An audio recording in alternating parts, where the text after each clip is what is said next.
O Type O Negative é, sem exagero, uma das bandas mais lendárias e representativas dos anos 90.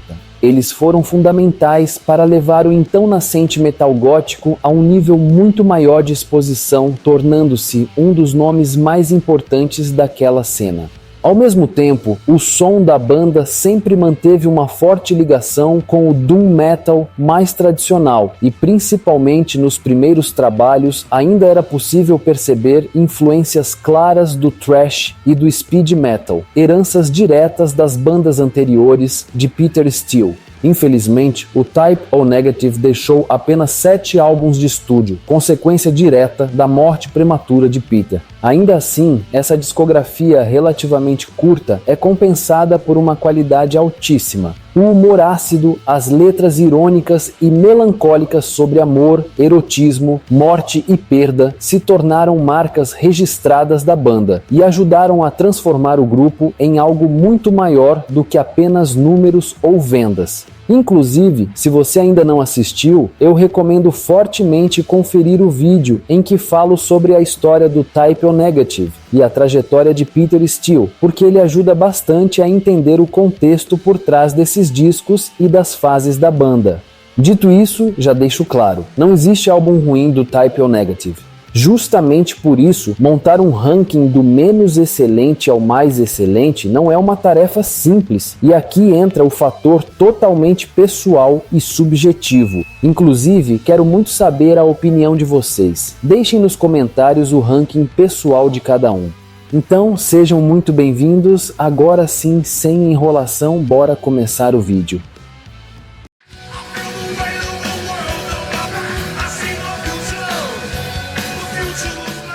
Abrindo a lista, em 7º lugar, temos The Origin of the Fasces, lançado em 1992. E já vale deixar claro, isso não significa que seja um disco ruim, muito pelo contrário.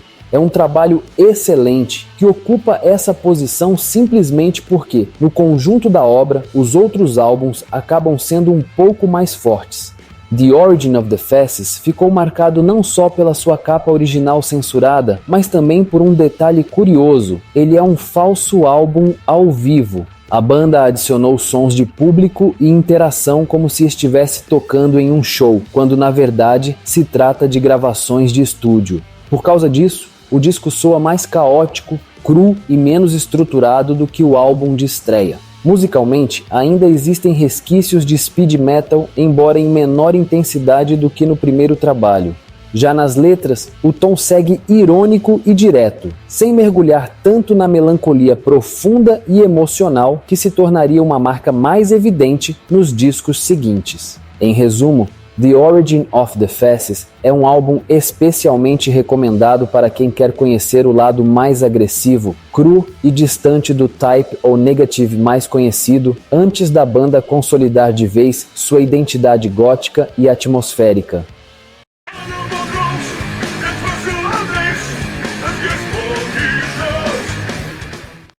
Seguindo o ranking, em 6º lugar temos Dead Again, lançado em 2007. Este foi, infelizmente, o último álbum de estúdio do Type O Negative. Não porque o resultado tenha sido ruim, mas porque Peter Steele nos deixaria de forma prematura apenas 3 anos depois. Dead Again reflete um momento de profunda transformação pessoal e espiritual de Peter. Após enfrentar diversas perdas ao longo da vida, ele se converteu ao catolicismo, algo que aparece de forma perceptível nas letras do disco.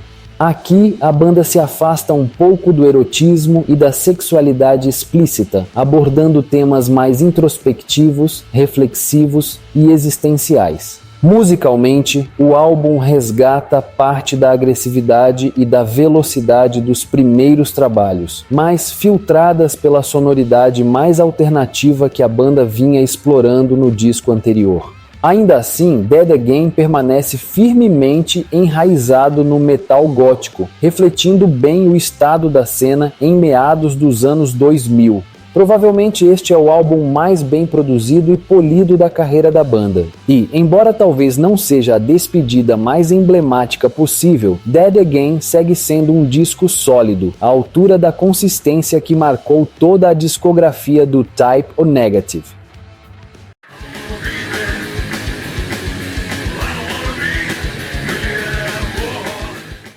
Em quinto lugar, temos Life is Killing Me, lançado em 2003. Este foi o primeiro álbum do Type O Negative nos anos 2000. O disco mantém a atmosfera sombria e melancólica do trabalho anterior, World Coming Down, mas com uma diferença importante. Enquanto aquele era um álbum mais lento e arrastado, aqui a banda aumenta o ritmo das músicas, trazendo composições mais diretas e dinâmicas. Nesse trabalho, também começam a aparecer de forma mais clara as influências do rock alternativo, especialmente nos singles promocionais. A faixa I Don't Wanna Be Me é o melhor exemplo disso, mostrando uma sonoridade mais acessível sem perder a identidade da banda. Apesar das letras carregadas de pessimismo, angústia e ironia, o álbum é surpreendentemente melódico e até mais brilhante em sua produção, criando um contraste interessante entre forma e conteúdo. Life is Killing Me foi o último álbum da banda lançado pela gravadora Roadrunner Records, motivo pelo qual muitos fãs o consideram o último álbum clássico do Type O Negative. Particularmente, essa é uma visão discutível, já que mesmo nos discos posteriores, a banda manteve muito bem definida a identidade sonora que vinha construindo ao longo dos anos.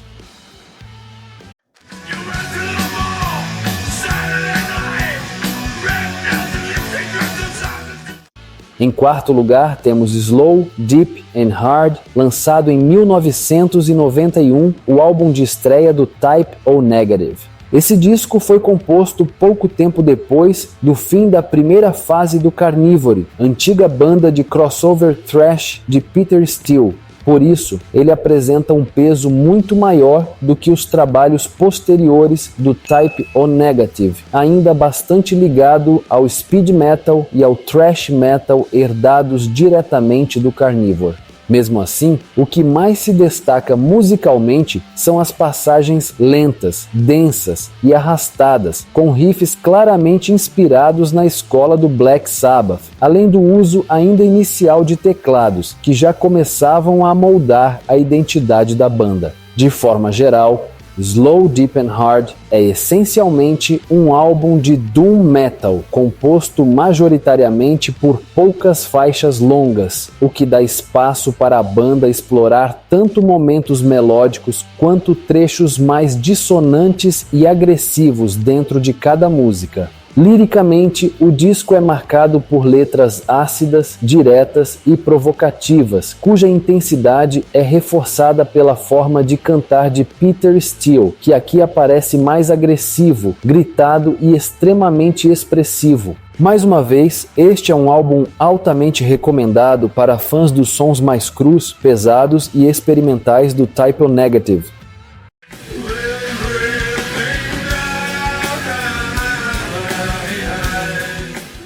Em terceiro lugar, temos World Coming Down, lançado em 1999.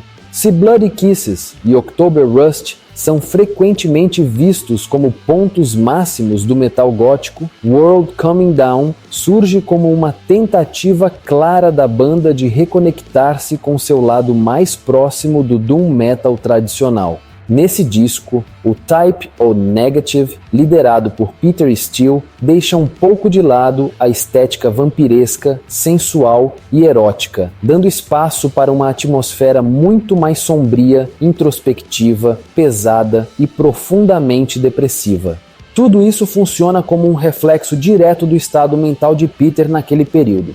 Musicalmente, este é provavelmente o álbum mais lento, arrastado e agonizante de toda a discografia da banda. Essa escolha sonora combina perfeitamente com letras que abordam temas extremamente pesados, como perda familiar, dependência química e problemas de saúde física e mental. Após o enorme sucesso comercial dos dois discos anteriores, World Coming Down mostrou que o Type O Negative não era apenas uma banda capaz de fazer álbuns acessíveis e icônicos, mas também de mergulhar em camadas muito mais profundas de emoção, sem jamais abandonar sua essência doom densa e obscura.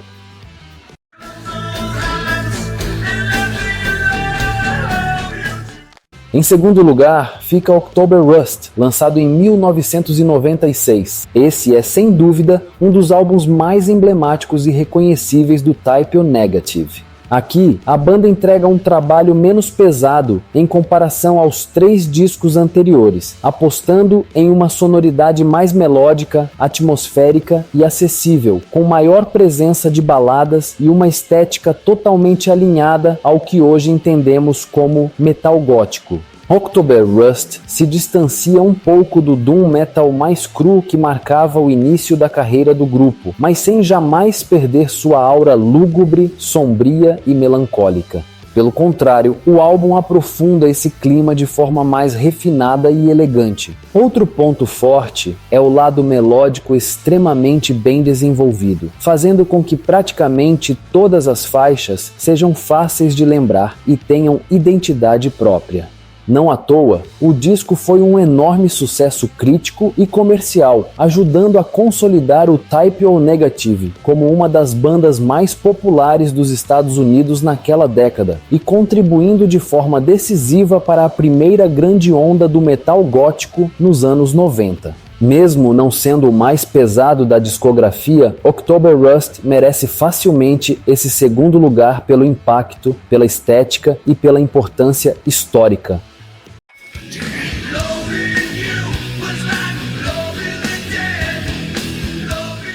E agora sim, em primeiro lugar, temos Bloody Kisses, lançado em 1993. Esse foi o terceiro álbum de estúdio da banda e para muitos, inclusive para mim, representa o momento em que o Type O Negative encontrou sua identidade definitiva. Aqui, o grupo começa a estruturar melhor seu som, equilibrando perfeitamente o peso dos 2 primeiros discos com uma abordagem mais melódica, atmosférica e acessível sem perder intensidade. Foi com Bloody Kisses que a banda conseguiu romper a barreira do underground e alcançar o mainstream, graças a singles que misturavam riffs densos, teclados góticos marcantes e refrões memoráveis.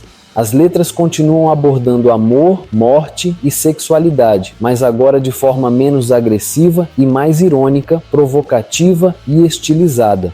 Esse álbum foi, para muita gente, o primeiro contato com o metal gótico, funcionando como uma porta de entrada para o estilo e transformando o Type O Negative em uma das bandas mais populares do mundo no início dos anos 90. Se October Rust refinou a fórmula, Bloody Kisses foi quem criou o impacto, definiu o caminho e estabeleceu as bases de tudo o que viria depois. Por isso, pela influência, identidade e importância histórica, Bloody Kisses ocupa com total justiça o primeiro lugar deste ranking. E assim chegamos ao fim deste ranking dos álbuns do Type O Negative. Uma discografia curta em números, mas gigantesca em identidade, peso e atmosfera. Mesmo tentando organizar do pior ao melhor, a verdade é que essa lista muda fácil, dependendo do dia, do humor e da fase de quem escuta. E isso diz muito sobre a força da banda. Agora quero saber de vocês, como ficaria o seu ranking? Quais álbuns você colocaria no topo e quais ficariam mais abaixo? Deixa aí nos comentários, porque esse tipo de vídeo só faz sentido quando vira conversa.